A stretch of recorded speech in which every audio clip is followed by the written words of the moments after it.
മുംബൈക്ക് പുറമെ മറ്റ് Indian നഗരങ്ങളെയും Tahawwur Rana ലക്ഷ്യമിട്ടിരുന്നതായി NIA. പ്രത്യേക അന്വേഷണ സംഘത്തിന്റെ ചോദ്യം ചെയ്യലിനോട് തഹാവൂർ റാണ സഹകരിക്കുന്നില്ല.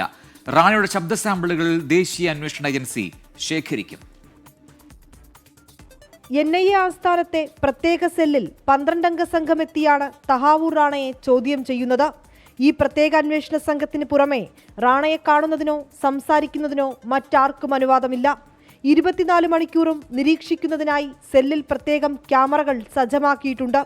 ആദ്യഘട്ടത്തിൽ 3 മണിക്കൂറാണ് അന്വേഷണ സംഘം റാണയെ ചോദ്യം ചെയ്തത്. പ്രാഥമിക വിവരങ്ങളാണ് തേടിയത്. എന്നാൽ ചോദ്യങ്ങൾക്ക് കൃത്യമായ മറുപടി റാണ നൽകുന്നില്ല. മുംബൈക്ക് പുറമെ മറ്റ് ഇന്ത്യൻ നഗരങ്ങളെയും റാണ ലക്ഷ്യമിട്ടിരുന്നതായി NIAക്ക് വിവരം ലഭിച്ചു. ഇന്ത്യയിലെത്തിയ ഡേവിഡ് കോൾമാൻ ഹെഡ്ലിയെ റാണയുടെ നിർദ്ദേശമനുസരിച്ച് സഹായിച്ച വ്യക്തിയെക്കുറിച്ചും അന്വേഷിക്കുന്നുണ്ട്. മുംബൈ ഭീകരാക്രമണത്തിന് മുൻപ് ദുബായിലെ ഒരു വ്യക്തിയുമായി തഹാവൂർ റാണ കൂടിക്കാഴ്ച നടത്തിയിരുന്നു.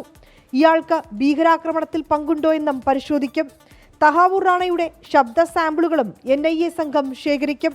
അന്വേഷണ സംഘത്തിന്റെ പക്കലുള്ള തഹാവൂർ റാണയുടെ ശബ്ദ സന്ദേശങ്ങളും ഓഡിയോ ക്ലിപ്പുകളും ഉറപ്പാക്കുന്നതിന് വേണ്ടിയാണിത്. ഉപാധികളിൽ നിന്നുകൊണ്ട് തഹാവൂർ റാണയിൽ നിന്ന് പരമാവധി വിവരങ്ങൾ തേടുക എന്നതാണ് അന്വേഷണ സംഘം നേരിടുന്ന വെല്ലുവിളി. പുതിയ വിവരങ്ങളും തെളിവുകളും ലഭിക്കുന്നതിന്റെ പശ്ചാത്തലത്തിൽ അന്വേഷണം മറ്റു ദിശകളിലേക്ക് തിരിയും. വിനീത VG, 24, ഡൽഹി.